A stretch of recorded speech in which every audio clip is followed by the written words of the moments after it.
Well, thank you. Well, it's great to be here to kick off your meeting this morning. You don't have to believe everything they said in the video, though, but yeah, it's kind of nice. Actually, I'm really glad they show the video before I speak because, number one, it proves to all of you that I used to be able to do all that stuff. And the other reason, when they show me on this big screen, I'm so big.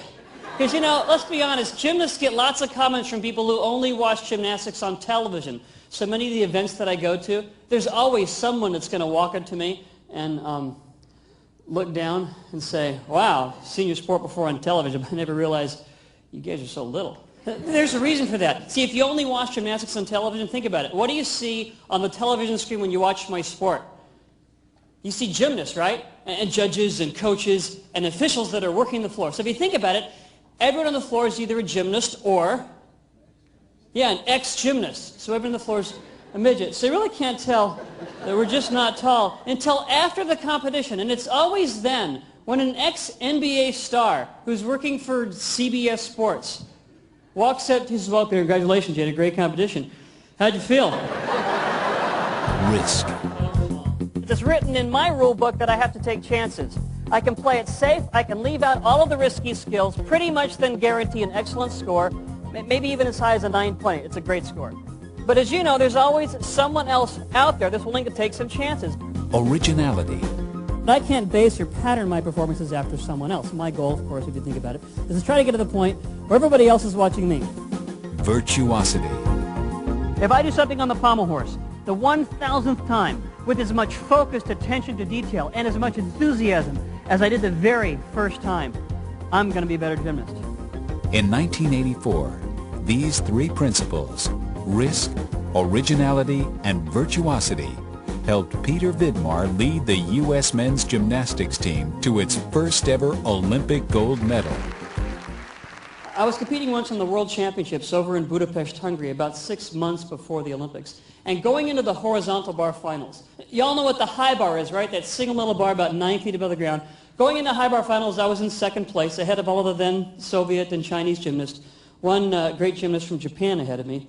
What got me into the finals was a risky combination of skills. And it's hard to describe, but it's one where I swing around the high bar, and I let go of the bar, and I fly straight up over the bar. Do a half turn, straddle my legs, come back down, catch the bar. I immediately let go again, do a backflip with a half turn in the pike position, come back down and catch the bar again.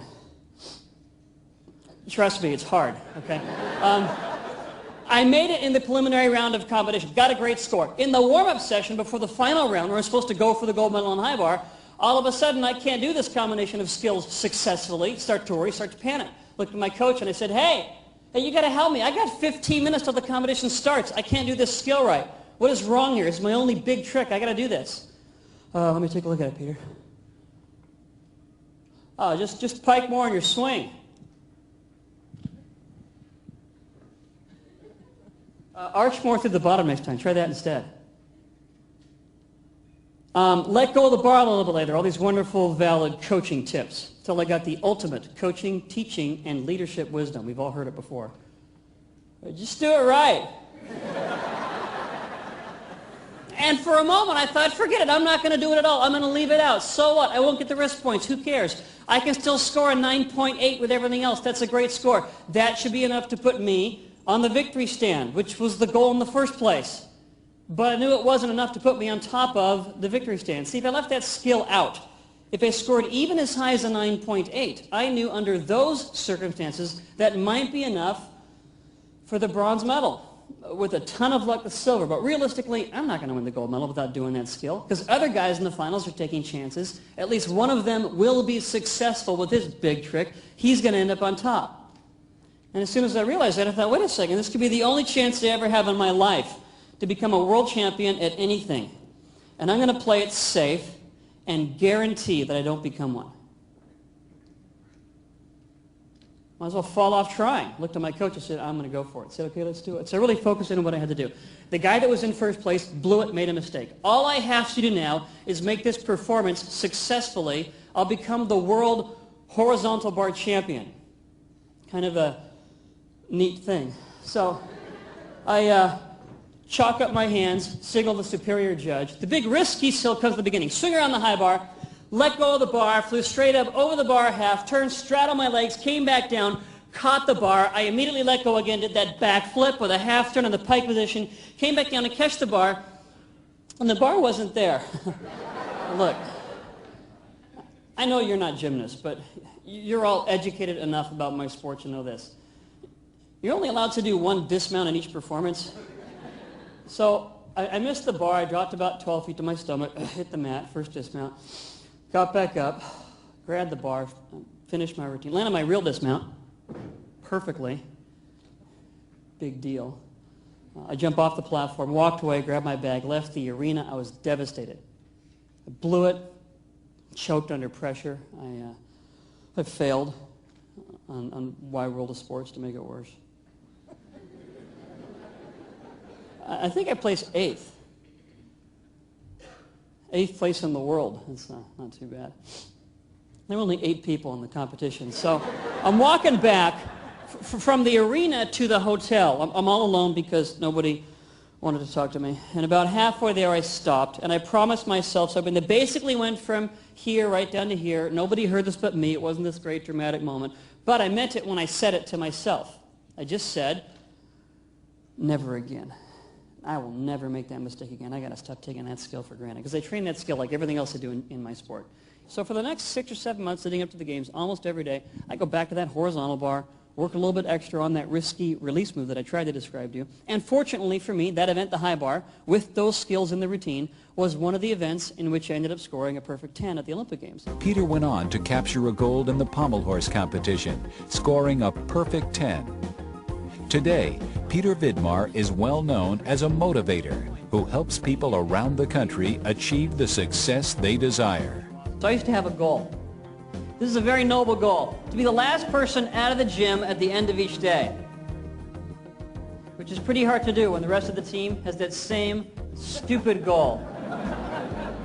Workouts were long, but every once in a while I could outlast those guys. I'd be in an empty gym by myself 15, 20 more minutes just to work about that much harder. And I use 15 minutes a day as an example because it's so easy to take a small increment of time like that and blow it off as worthless. I mean, come on, Peter, give me a break. You're going to tell me that 15 minutes a day has got some major impact on my life. Please. Well, if an athlete trains for 3 hours a day in a sport and chooses to train an extra 15 minutes a day, after 1 year, that's an extra 91 hours. Well, based on a 3-hour-a-day workout schedule, that's an extra month of training at the end of the year. I know that when I walked into any world championship or World Cup, I always wish I had an extra month to get ready for that thing, but then it was always too late. Winning in business is a lot like winning in sports. You have to set yourself apart from the rest, seize opportunities, and perform ordinary skills in extraordinary ways. Using his Olympic preparation and experiences, Peter motivates others to put out the extra effort needed to win in business and life. Originality is somewhat different, fairly self-explanatory, right? That means that I do something new, maybe something that nobody else has ever done before. And that's the most exciting part of my sport, because think about it. For me to be in a gym, to be working on some sort of gymnastics skill that just maybe nobody else has ever done before. It's exciting. Until you stop and ask yourself this question. Why is nobody else trying this? And you think maybe they have, but they haven't survived. Let me show you an original skill I used on pommel horse at the games. You saw earlier when I did my dismount, I went up to a handstand on one arm, right? And then I got off the horse and I landed on my feet, right? Well, back when I was competing, going up to a handstand on the pommel horse was the new trend on pommel horse. Only in the past couple of years had gymnasts been going up to a handstand on the pommel horse. But the only time they would go up to a handstand was at the end of their routine because they couldn't figure out a way to get down from the handstand without just getting off the horse. So the handstand was always the dismount, the last trick. And if a judge saw a handstand, he knew the routine was over. He'd put his head down and add up the score. Well, I thought, what if I could fool the judge? What if I could figure out a way to do one of those handstand things and don't get off and just stay on the horse somehow? And that's basically what I did, and I'll show you in a moment where I'll do some circles. I'll swing out to the end. I'm going to turn. I'm going to go up to a handstand like the dismount that I showed you, but from the handstand, I'm going to drop to the center of the horse into my scissor sequence. That's that pendulum swing that we do back and forth with our legs apart. That's a required skill in our sport. The first time I did this unique break, as we call it, into the scissor sequence in a competition, I really surprised the judge because I did it at the beginning of the routine. I mean, I chalk up my hands, signal the judge, jump up there, swing around, I go right to a handstand. The judge thought, what happened to Vidmar? Oh. The guy just freaked out. He forgot his routine. He's getting off. I'm going to kill him. He's excited, 2.3. And he looks back up, and I'm still going, and my score jumped about 0.2 of a point, consistently from what it had been previously, just by adding this little original skill. I think the keys to originality, the key to innovation or creativity in my sport is stop watching the other guy. Now, I have to know where the trends in my sport are going. Part of that knowledge comes from knowing who the competition is and what they do. I can learn from that. But I can't base or pattern my performances after someone else. My goal, if you think about it, is to try to get to the point where everybody else is watching me, where I'm the standard of excellence. Now, that's not easy, but that's the goal. And one of the things that we had to do as a team was we had to stop playing the game called catch-up, and I'm sure you can tell what that is.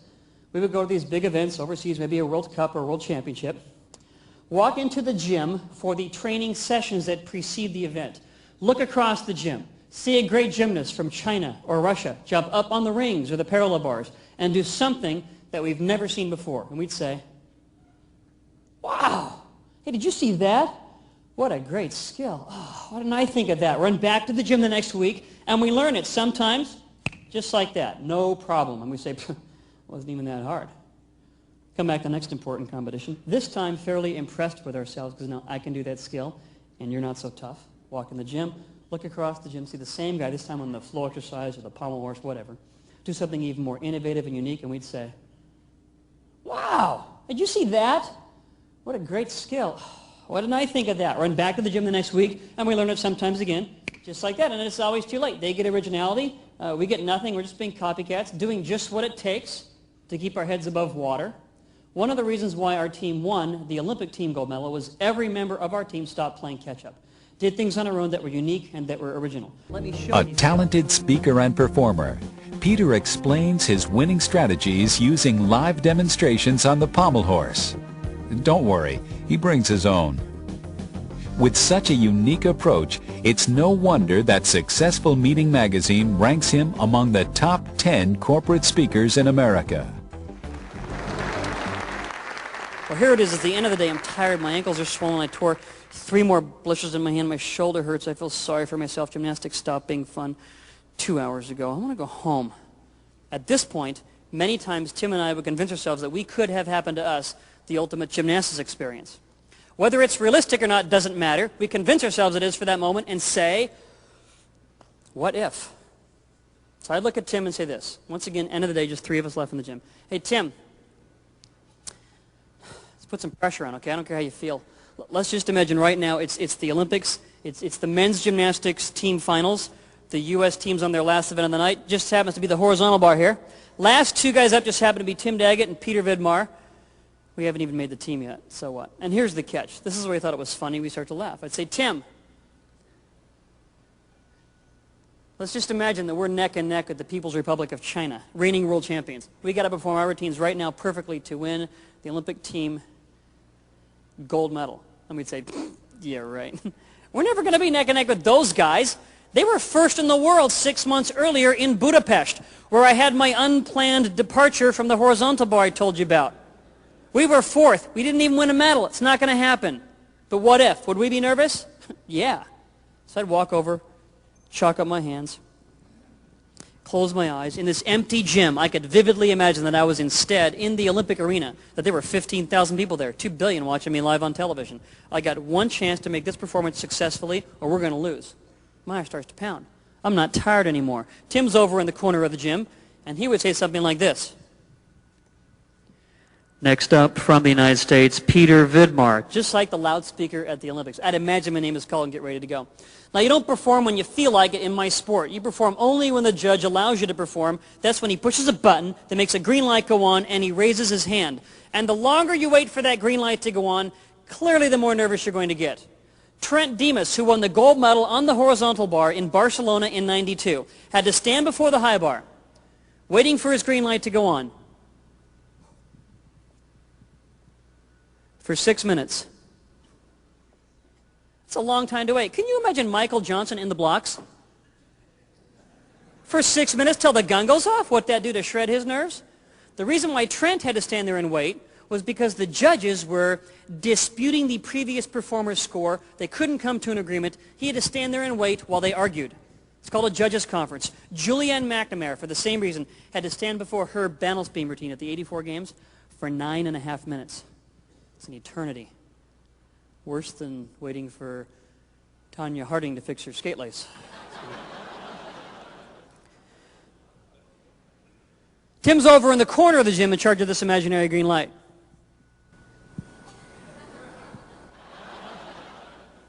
And after a long time of saying and doing nothing, trying to throw me off guard by waiting, finally, when he thought I least expected it, he would shout, "Green light," because they never really had a green light in the gym. He just had to say it. I'd imagine the green light goes on. Look at my coach. Imagine my coach is the Olympic judge. He would raise his hand. I'd raise my hand right back.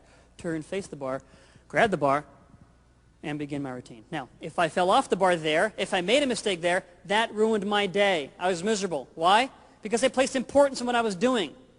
I didn't say, which I easily could have said at the end of a long, tiring day, I didn't say, "So what, Peter, you fell off the high bar." Who cares? It's just a workout. You're tired. Big deal. Just go home. Go home. Just work hard tomorrow. Just work twice as hard tomorrow. Doesn't matter. It's just another day. No. I felt like I lost the whole competition. I placed importance in that routine.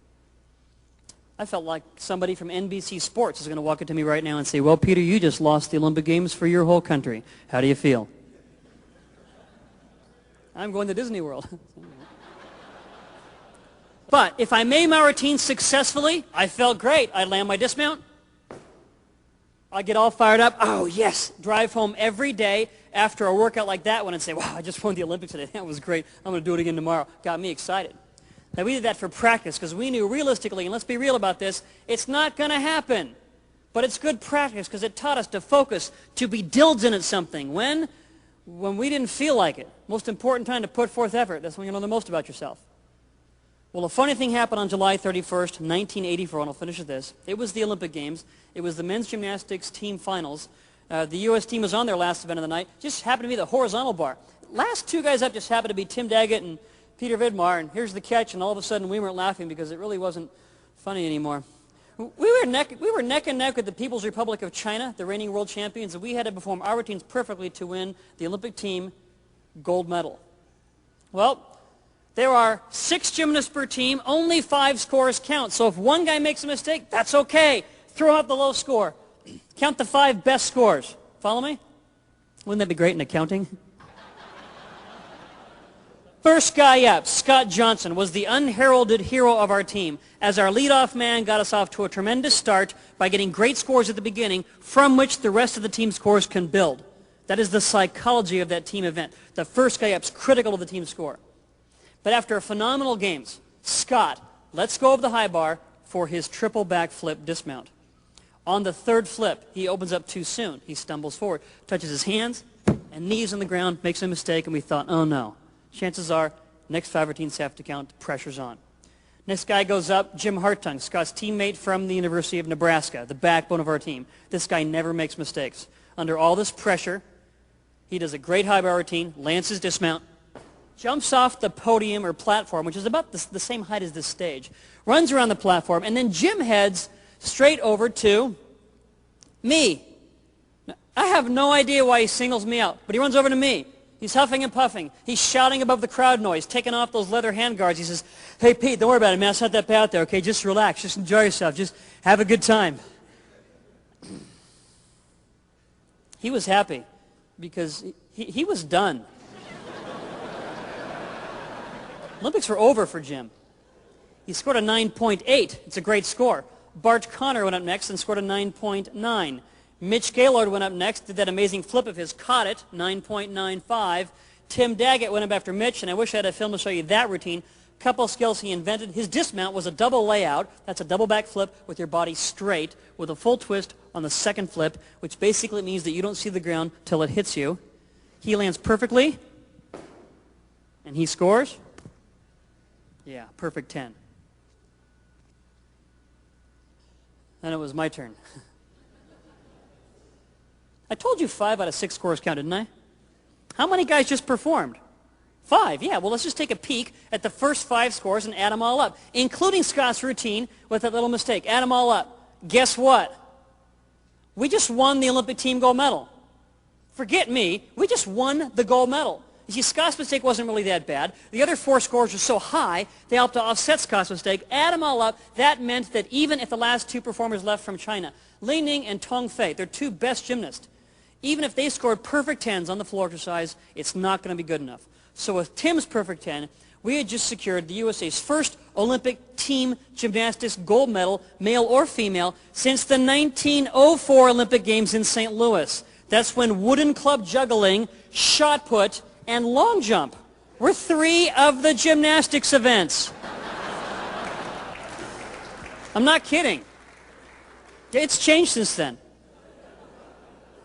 But because it's locked up, this means that Peter Vidmar can fall off the high bar 58 times. We're still going to win the gold medal.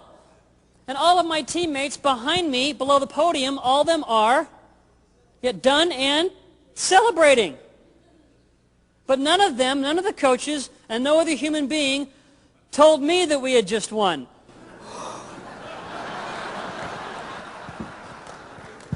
So I walk up there still thinking, oh, this is it, Pete. You don't make this, we lose. Now let me make the picture for you. The crowd's cheering wildly. Tim did a phenomenal job. They have not given him his score yet. I can't go till he gets his score and I get the green light. So I'm pacing back and forth thinking, oh, I got to make this routine. What are they so excited about? All of a sudden, Tim scores a 10, and the crowd goes nuts. They saw Tim's perfect 10, and you couldn't hear yourself think in the arena. The cheers were so loud. I looked at Tim's perfect 10, and I said, yay, Tim. And then the green light went on. Right before the green light went on, I looked at my coach. This is a man that I've been in the gym with for 12 years. His name is Makoto Sakamoto. He was the USA's top gymnast in the 60s and early 70s. He was there on the floor as the USA assistant coach. He looked up at me and he gave me a smile. Looked down and gave him a smile right back. And then he said one thing. They went from here right down to here. He said, okay, Pete, let's go, all right? You know what to do. You've done this 1,000 times. Just like the end of every day back at the gym. Let's just do this one more time and let's go home. You're ready. That's right. I'm prepared. I didn't wait till it was too late to figure out how to handle a situation like this. I did this every day at the end of every workout. So all of a sudden, instead of standing in this Olympic arena with the 15,000 people there and the 2 billion on television, in my mind, I put myself where? Back at the UCLA gym at the end of a day with maybe 3 people left in the gym. And in my mind, when I raised my hand and signaled the Olympic superior judge, always a friendly face, in my mind, I'm signaling my coach just like I used to signal him every day at the end of every workout. Turned, faced the bar, grabbed the bar, began my routine. Finished it not quite as easily as I'd like to describe it to you now, but we had a motto that's going to sound simple-minded to you, but it worked for me, and this was it. Practice as if it's competition, but compete as if it's practice. That was our motto. Every day matters. There is no such thing as just another day. What you do. Peter Vidmar uses his skills as a leader and motivator to create powerful performances for America's top corporations and associations. Peter blends a lively spirit with the ROV principles to show audiences how to realize their own potential. In addition to his Olympic success, Peter has an economics degree from UCLA and works as a gymnastics announcer for CBS Sports. Anybody that follows international gymnastics should always know that Amy Chow will be in the hunt for first place in an event like this. Peter's energy and enthusiasm win over audiences time and time again. Dozens of satisfied customers strongly endorse his work.